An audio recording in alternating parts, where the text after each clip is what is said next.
My name is Anthony Kimathi. I'm the country director for the Addis Clinic.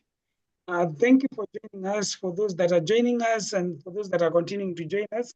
For those that are here, remind your friends and everybody else that we shared with. We would like them to join us. Thank you for attending and being on time. We have Dr. Paul Hart, a retired physician from Canada and US, so both practiced both countries. A very avid enthusiast of global health and a member of the Addis Clinic team for the last 4 years or so. On board too, I'm proud to inform you that we are proudly joined by our executive director, Holly Shepherd, who is the new ED, and she has been with us for the last 1 month. And she's getting to learn more about you and the people that we work with. And we are happy to be introduced to you. Today, the main topic that was requested by most of you during our previous interaction was diagnosing and treating arthritis in Sub-Saharan Africa. And we will try our best to cover the topic as fast as possible to let you have your time. We know it's in the evening. And I request most of you, if possible, please go through the chat Q&A section at the corner of your screen and ask any question on arthritis.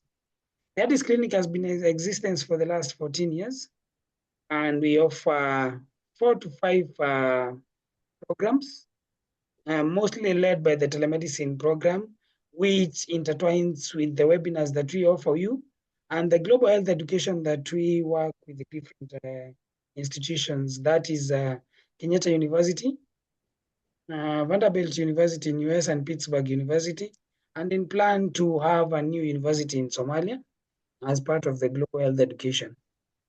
We work in the coastal region too on girls and mothers safety program, where we offer sexual health and reproductive rights education, and also education on GBV and early teenage pregnancies. We work too on the western part of Kenya, focused on the HIV adherence and follow up on patients that are under HIV care. And on the fourth and the last one is on the MCH program in Somalia IDP camps that we work in 2 camps, that is Beledweyne and Mogadishu. We are proud to invite you as you join us. Every month we have a webinar on different topics. Please, I will share my email on the chat. Or a simple, it will be just Anthony at addisclinic.org, ANTONY at addisclinic.org. And anytime that you need a new topic discussed upon, please share it with me on the chat.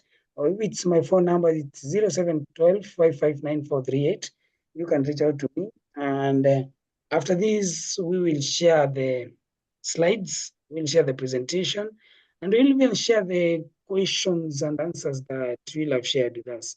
In case your question will not have been responded during the meetup or the webinar, Dr. Paul takes less than 24 hours to respond to the answer to the questions and forwards to me, and I will forward to you all. So just know that this session is recorded, and we request your utmost cooperation and engagement. Thank you so much. Over to you, Dr. Paul. Well, thank you so much. I really appreciate people coming to our lectures. And let me start off by saying, if there are topics that you would like to hear more information about, please let Anthony know, and there we can present on any topic that you want, because this is for your benefit to help you with your patients. So today we're going to talk about diagnosing and treating arthritis in Kenya. What do we do to make the diagnosis? What tests? How do we manage patients? Next slide. Okay, and arthritis is a significant public health problem in Kenya. It's both urban and rural populations, and we should know more about the prevalence and patterns, which we'll talk about to help us establish a proper diagnosis for our patient. Next slide. It's interesting that almost 45% of patients you see have arthritis as some form of arthritis as part of their complaint. That may be the major complaint, and they can cause you coming to say, I've got arthritis, I'm having chronic pain. It can affect their quality of life, how they work, and it can also affect if you've had a previous injury, a trauma to a joint increases your risk. If you've had infections in a joint, it can increase the risk of arthritis. And then some of the ways we conduct ourselves during the day, our lifestyle, can affect our risk of arthritis. So it really is an important problem that we should all be aware of. Next slide. Okay, so what are the types of arthritis? It's not, osteoarthritis. This is just the wear and tear on our joints. This is the most prevalent, not only in Kenya, but probably worldwide. It affects the joints that are weight-bearing, our hips, our knees, because that is where the joints are taking the stress. Now, rheumatoid arthritis, a completely separate type, is an autoimmune inflammation that affects the lining of the joints, and it can cause pain and swelling.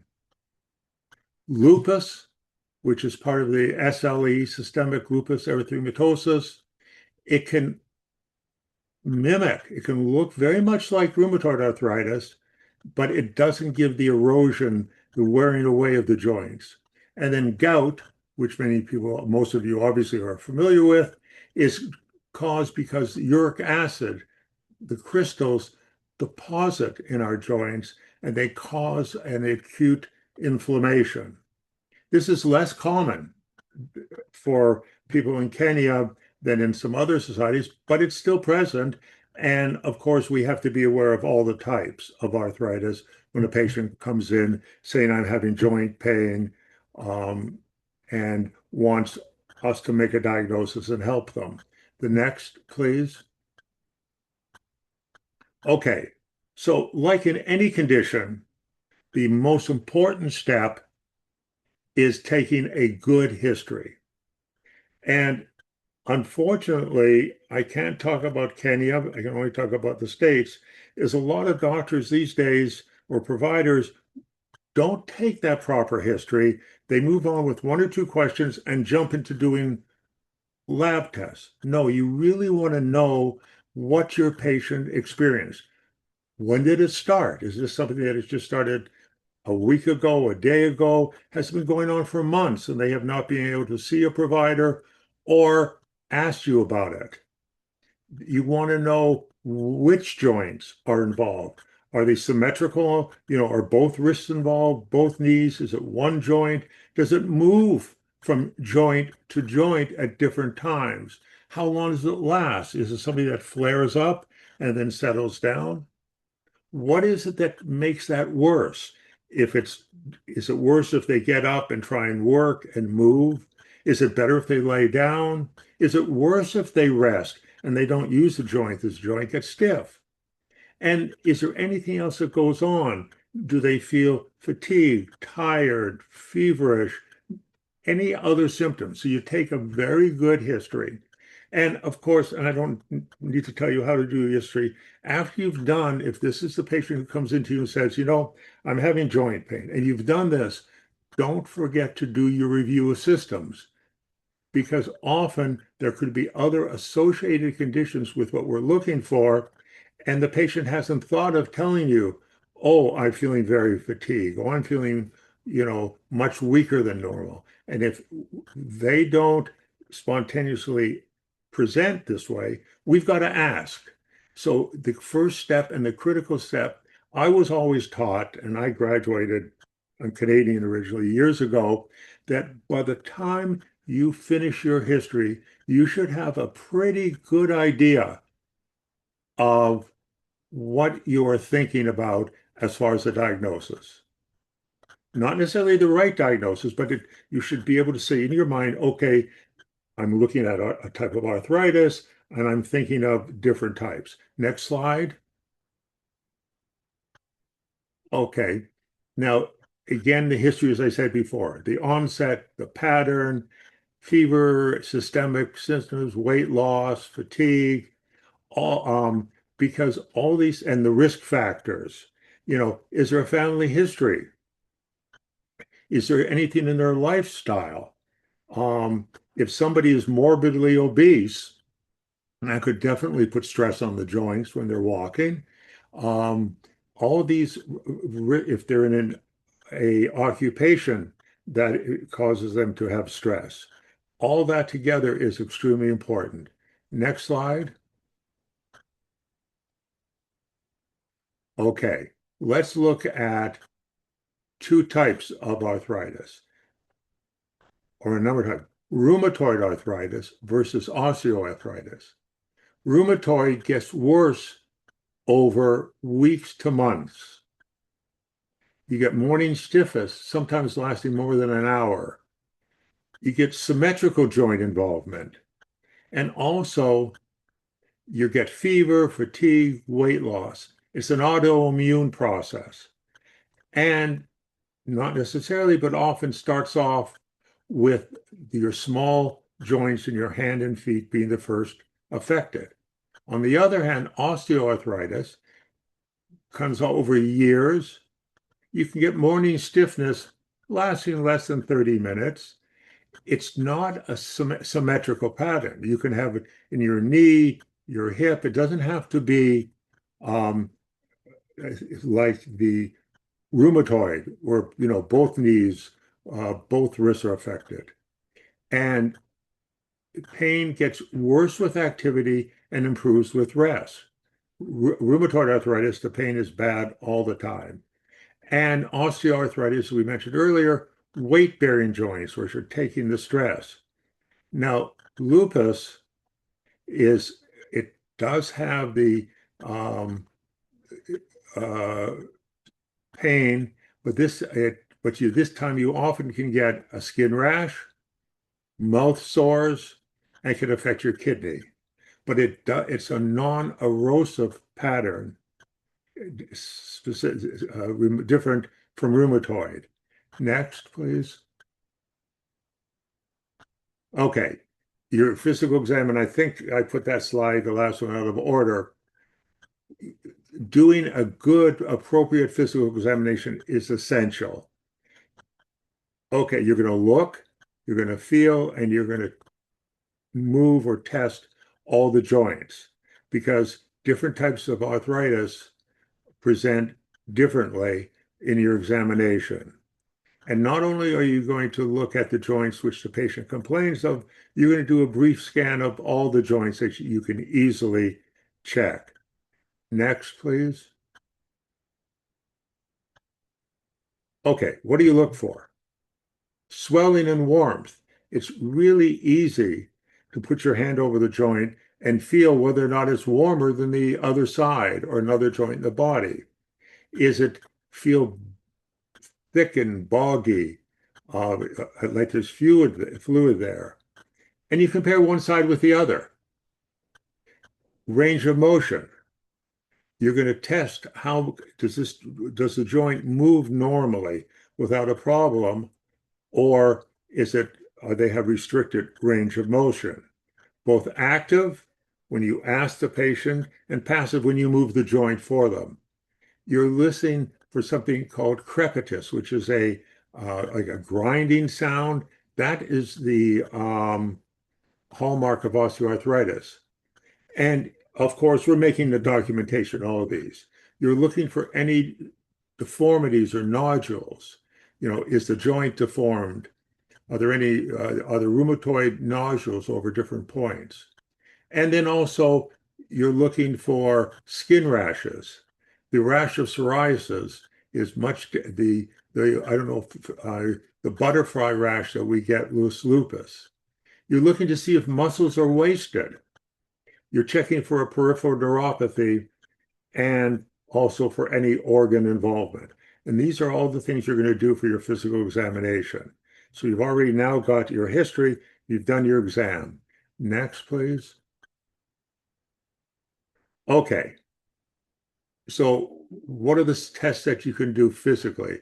Joint tenderness.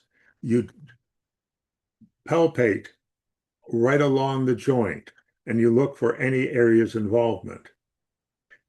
I don't know what you have to check grip strength. Sometimes it's just a simple, there are simple devices which are spring loaded, and you give it to the patient, for example, for their hands, and ask them to squeeze. You watch how they walk. If you're talking about knees and hips, has it affected their gait? Often I get a lot of information is you watch the patient come in. If you are in your exam room and you watch the patient come in, how do they walk? How do they get up on the exam table? Do they have trouble sitting down if they're going to a chair? And when you ask them to get up to the exam table, you're observing this all the time. And then, of course, you do the neurological examination. And that is very important. And you're looking for, especially in lupus, peripheral nerve involvement. Do they have normal sensation? And that is, the sort of the part of that whole exam. Next slide, please. Okay, so now that you've done your history, you've done your physical, in your mind you say, okay, we're dealing with arthritis and I want to know what type. You have to decide what tests do you do. And you want to be selective. You don't want to do a whole battery of tests and tests that are not necessarily needed because it's just wasting money and expense. And why put the patient through? So you want to be selective about the right investigations. Next, please. Okay. So here, and everybody will have a whole copy of all these slides. So here are the key lab tests. But for rheumatoid, you do a rheumatoid factor. And that's positive 78 to 80% of patients. The anti-CCP is more specific, and it does protect better erosive disease. The SED rate is a really ESR and CRP, C-reactive protein, are really good measures of inflammation. And if you do have an inflammatory process, which it's really good to help diagnose and for monitoring, because once you start to treat the patients, which we'll talk about in a moment, how do you know how well they're doing? And it's awfully hard for a patient to say to you, I saw you a month ago and you put me on medicine. I think I'm better. And yes, that's what they feel. But if you could do a SED rate and you see that the SED rate has improved, you have an objective measure that you're doing the right thing. If the SED rate has not improved, you may want to review what you're doing. The anti-nuclear antibody screens for lupus plus other connective diseases. And if you get a positive ANA, then you may want to do further specific antibody testing. We can get you those informations. Gout is a uric acid level. And what you do not want to do is do a uric acid when the patient comes in with an acute, which you think is an acute attack of gout. Why? Because that uric acid is now deposited in their joint. So with that happening, you're going to get a false normal uric acid. Once the gout attack settles down, and we can talk about how to do that in a minute, once that settles down, then you can go back and check the uric acid and say, oh, you have an elevated uric acid. Sure, you are prone to getting gout, and you confirm it with what you saw, you did your history and your physical, and say, yes, you did have an attack of gout, and you treat appropriately. And I don't know what facilities folks have to do an analysis of joint fluid. Personally, I'm a family doctor. I did not tap joints to look at the fluid. If I was not able to make a diagnosis, and this is just where I was in the States, I just one of my colleagues is a rheumatologist to do that. But I don't know, and I'm not saying that you folks shouldn't do it. I'm sure many of your providers there know what to do and have done that, and you have the facilities to test. So I'm just doing my personal history, but joint fluid, if you're thinking of infection, I mean, that's really important, but also you could do a peripheral CBC and other tests to look, for signs of infection. Next slide, please. Okay, once you've done that, what are you going to do to image the joint? X-ray. First line, you're looking for change in joint space, erosion, osteoarthritis gives you osteophytes. Ultrasound can also look at the early erosion. If you are feeling comfortable to do a injection into the joint, if you want to consider a steroid injection as a part of appropriate treatment, it helps you do that. And again, I don't know how easily you can get an MRI, but that is usually not done as a first-line therapy. That's for more complex or atypical cases. Next, please. Okay, so what do we do for treatment? There's a number of things. Medications, procedures, patient education, helping them with pain relief, preserve the joint, and of course, preserve having the disease progress. So next slide, please. Okay, what are the medication? Non-steroidal anti-inflammatory drugs, first-line therapy, and I don't know all the agents you have, but you know your agents. That's good first-line therapy. Remember the potential side effects as far as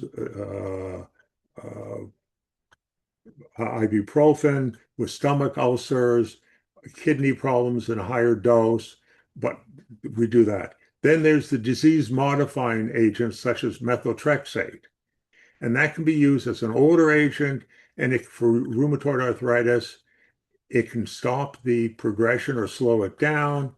And if you started early, it does help prevent joint damage. Steroids, very powerful, both orally and by injection. And personally for gout, I know, and it says at the bottom, allopurinol, what I have done in the past, if somebody comes in with an acute attack of gout, initially I give them a shot, a cortisone shot, and 2 or 3 days worth of the oral medicine to follow up, they're gout free.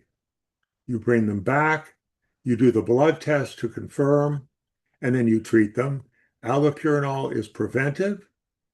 Colchicine for an acute attack does help, but it has some nasty side effects.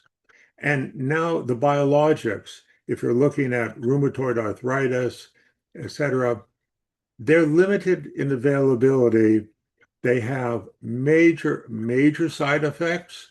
So, and I don't know about the expense in Kenya. In the United States, they're extraordinarily expensive, but they can make a major difference. Personally, and I don't mind sharing my own history, I have psoriatic arthritis. So I'm on a biologic, and it works very nicely. And I've been on it for 4 or 5 years plus, no side effects. But that doesn't mean people have not. If you want to use a biologic, please review the side effects, and you have to monitor your patient on a regular basis. Next slide. Okay, a little bit more of injections. When do you use it? If you want to go into a joint which is inflamed and you're targeting usually a single joint, You do not want to do more than 3 or 4 injections per year, because if you do, the steroid can negatively impact the joint, and you want to make sure you use immaculate steroid technique. I've had a number of patients who saw actually a rheumatologist who got infection in the joint. So they came in with one problem and came out with a much more severe problem. What do we inject? Steroids are probably the most common injection. They're hyaluronic acid. I from my what I could find out is not terribly available in Kenya, but you may want to consider that if something. And obviously, if you can use ultrasound guidance to go and do your joint injection, it's beneficial. You're going to get into the joint space and inject. Next slide. Okay, so now that's not the only treatment. It's really important that we look at other forms of treatment. Physical therapy. You want to have people do physical therapy.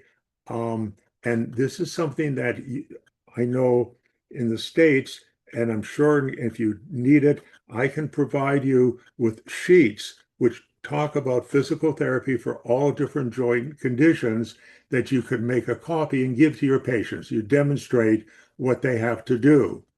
Again, it sounds not a major thing, but it really can make a major difference. For somebody with back pain, if you strengthen their core and you get them so that they're using their abdominal musculature more than putting pressure on their back, it can help with the back pain. You can modify lifestyle. You can help people, and it's really hard for modifying diet. You can do that.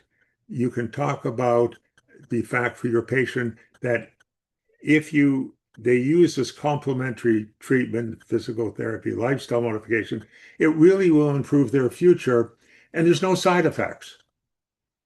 Physical therapy done properly just benefits your patient. And they don't need to go to a physical therapist. There are handouts that we can give to a patient. If you have a physical therapist, that's beautiful, and I would use them. But not all sites have availability of physical therapy here in the States, and I'm sure Kenya is no different. Next, please. Okay. Tailored exercise programs. And I can get you sheets on that. To manage pain, heat removes stiff muscles. Cold therapy reduces inflammation. I don't know how readily available TENS units are. As you know, there's these stimulation units. They can help. Occupational therapy is really important. Again, to use myself, I just broke my leg. So I'm sitting in a wheelchair now as we're talking. When I was in the hospital, I had physical therapy and occupational therapy. How, as my leg is improving, what are the activities I should do to improve the strength, range of motion, and my ability to function? Things like a raised toilet seat, something to help open a jar. If you're getting arthritis in your hands and there's a jar that you can't open, there's simple devices you can get. For people at work, for me, putting a pad in my wheelchair is more comfortable to sit. And patient education in all of this, telling them how to properly do things, what activities they want to modify. The more we teach our patients and help our patients understand our recommendations, and that goes right back to the medicine. Not only would I give a patient a medicine, one of the non-steroidals, the ibuprofen, say the reason for this medicine is it will affect the inflammation in your joint. So they understand why they should take it. And I give them not every side effect, but would say, now please take it with food, because if you get an upset stomach, it could be because of the medicine. So the more we educate our patients, and I know that takes some time, and I appreciate having tried to answer some questions that the folks in Kenya are seeing extraordinarily complex patients with multiple problems and a huge patient load. But believe me, the 1 or 2 minutes in educating that patient will pay off. You'll get much better patient compliance down the road. And that, in one sense, not that they won't come back as frequently, but when they come back and they're improving, it helps both of you. Next slide, please. Okay. Weight management, we talked. So every kilogram loss it reduces the knee joint load by the equivalent of 4 kilograms. So if somebody can lose weight, an anti-inflammatory diet, and I don't know enough about the diets that are available, fruits, vegetables, whole grains, saturated fats you want to avoid. Smoking, I don't know how many of your patients smoke. The more, I always ask a patient if they smoke, and I always suggest to them that if they can't quit right away, what my suggestion is, how many cigarettes a day do you smoke? Oh, you're smoking 10 a day. Okay.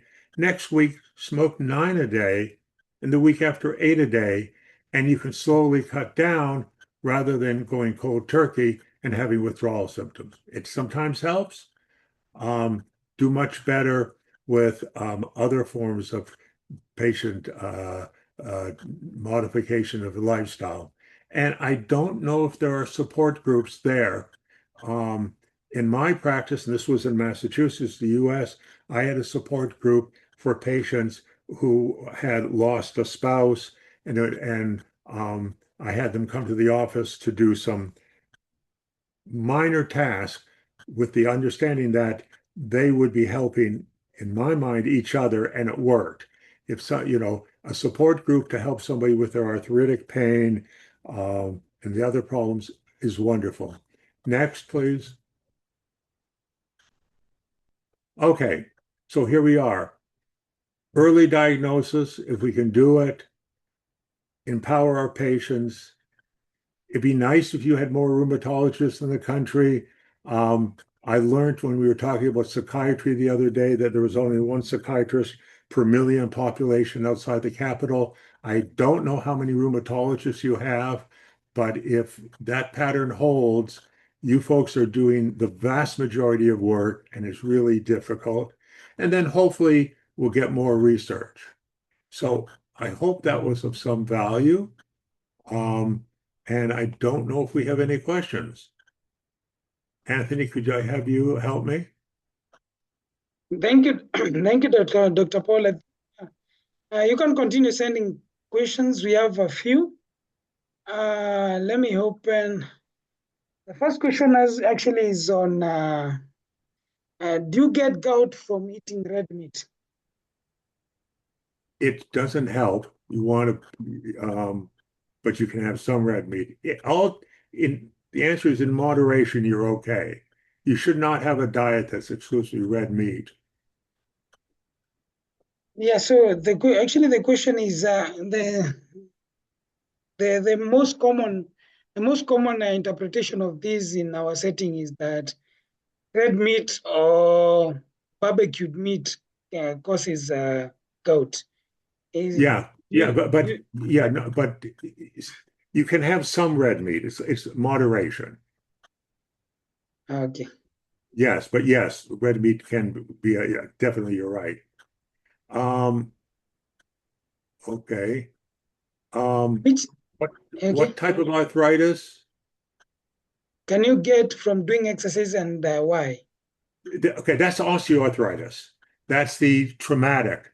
And it's if you're exercising the proper way, you're safe on your joints. If you're not exercising the proper way, you're not safe. But Okay. osteoarthritis is from trauma on the joints. You don't get rheumatoid arthritis from that. You don't get lupus from that.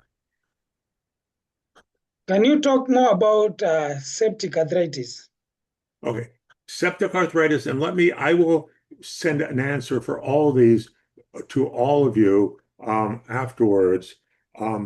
But septic is an infection in the joint. So if you have a joint, you a puncture of a joint, or what can happen, then what you get is the joint becomes infected. Once it's infected, what happens is that it destroys the joint. And that's what septic arthritis, and that could be very serious. Okay. What is the function of steroids in treatment of arthritis? Okay, it gives you a anti-inflammatory effect. But you've got to be very careful with steroids because although you can get a very potent anti-inflammatory effect like gout, as I mentioned before, it can help short term. Long term, as you know, steroids cause diabetes, cataracts, stomach ulcers, have multiple side effects. So steroids are used for short term treatment of an arthritic problem. If you've got an acutely inflamed joint, it can help settle down the joint. But you're only going to do one injection every 3 to 4 months. So what that means is you can't keep re-injecting and re-injecting that. Not only is the risk of the steroids, but once you start injecting a joint, you have the risk of infection. And that's where one of the reasons you get septic arthritis, even though you've prepped the skin and you've done everything properly, there could be some bacteria that were just on the skin that just were resistant, and you get it infected. Thank you. A question from Caroline.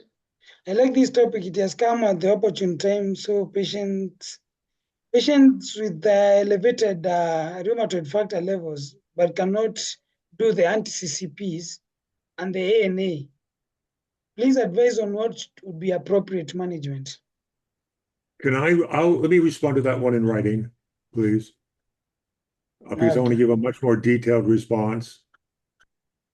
And do they have, do we have any other lab results on this patient? And number one, I think CBCs are common to get. A full hemogram, full blood count yeah, is easy to get. right. Yeah, I will. It's okay. I will send that as a response. So my question would be, I heard you say that in the labs you can include CBC. That's Right. the full blood count. What do you check in the CBCs? Oh, okay. Yeah, for CBC, I would actually be looking for when you're going to check for a sign of infection, the white count, the differential of the white count. Always check for anemia, of course, because that will affect how the patient responds to whatever treatment you're giving them. So there's a number of things that you want to do in that. Is there anything in the CBC that can tell you of an inflammation? No, well, yeah, in one sense, you can tell for infection, and if the lymphocytes are up, that could be viral or infective. So you look at the differential. Okay. I think I will get most of the questions coming through during when I share the slides, and if they come through, I will forward to you, Dr. Paul. I Yeah. think those were all the questions from them, and Yeah. mostly it's on management of. I think you touched. Oh, so we have another question. What is reactive arthritis? Oh, okay. That is reactive arthritis is, I guess, just another term for inflammatory arthritis. I don't know if that is a specific type. It's not specific, such as lupus or rheumatoid arthritis. as far as my understanding. Another question, Dr. Paul, is there any correlation between arthritis and cardiac problems And what, please? and cardiac issues? Cardiac condition? Yeah, No, I will find out. That's a good question. Okay, so you want to, is there any, um, so what is the relationship? I'm just typing this relationship, arthritis to cardiac problems. I will have an answer for you by the end of the day. thank you. I think all questions are open and answered. Dr. Paul has created a list of the questions from the chat and give them a good explanation. Uh, uh, there's another question, Dr. Paul, that comes a lot that I just remembered is patients with arthritis, and Right, some of them due to old age, and let's say the osteoarthritis. right. At what point do you decide that you have used a lot of DMARDs or NSAIDs or steroids, that you decide what is the next step? Because some of them will still be in pain, and you don't want to overuse these medications. Okay. Okay. So you started off, excellent question. One, you go by your patient response. Obviously, you go by your patient response. So if the patient comes back and said, I've taken all the pills you gave me, and I'm still in as much pain as before, or only a little bit better, we can still talk about physical therapy. I don't know for the other disease modifying agents. Now, I'm sure, depending on the type of arthritis, we talked before about rheumatoid arthritis, and using more specific agents. And again, this is where the newer biologics would come in the States. I don't know about Kenya because for the disease modifying agents, the biologics are amazing. You get almost complete resolution of a problem. Um, so I don't know so so I'll answer that in writing too. So what are the next steps after steroid NSAIDs and steroids? Okay. Another common issue. I think I'm remembering these, and then they will be included. They'll be included in the question and answer response that you give back. Another common issue that has arose in our setting is the use of supplements, calcium supplement, the vitamin B Okay. complex. What do you Okay. think of them? Supplements can be very appropriate. What I will do is find out which supplements have been researched to show a benefit for different types of arthritis. Because there's definitely a value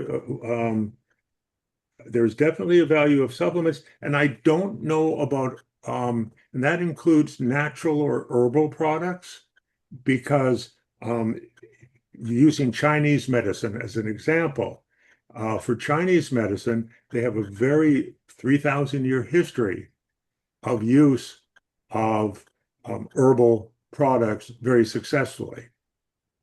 Also, and I don't know, for example, there is some evidence that acupuncture, and I don't know how easily that's available where in Kenya, but acupuncture can help with some forms of arthritis.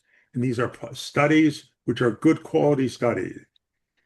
When you start to look at, this is a little off topic, when you start to look at a supplement, one, you want to make sure that you are getting uh, a supplement which is what we call third-party tested, which means that the company that's making that supplement has submitted it to an outside lab and says yes, there are 100 milligrams of whatever it is, vitamin so and so in my supplement. Because sometimes companies make it and they're not giving you everything that the bottle says. Number two, you want to look at the studies. Is it a study that did 5 or 10 people who said I got better? Was it a double-blind study where the doctor conducting it didn't know which patients got a real supplement and which patients got a placebo? Because if that's the best type of study, because then when they break the code and they say, oh, the people who got the real supplement did better on whatever scale you're going to use, greater range of motion, improvement in the CRP, I don't care what you're going to use, then you know you have a worthwhile product. And so those are what I'll do is I'll get you what we call evidence-based supplements that you can recommend to your patients. Thank you, Dr. Paul. I think I will give you an overview of the most common supplements that are in Kenya. We Okay. have calcium supplements. We have, Okay. in combination with phosphorus and collagen peptides, Collagen. collagen peptides, Yeah. Okay. Next. and hyaluronic acid. So what I know is that hyaluronic acid is common in injections, but some companies have decided to include it in pill form. So I'm not sure whether it works as a pill form too. Okay. AR. Spell it. AR.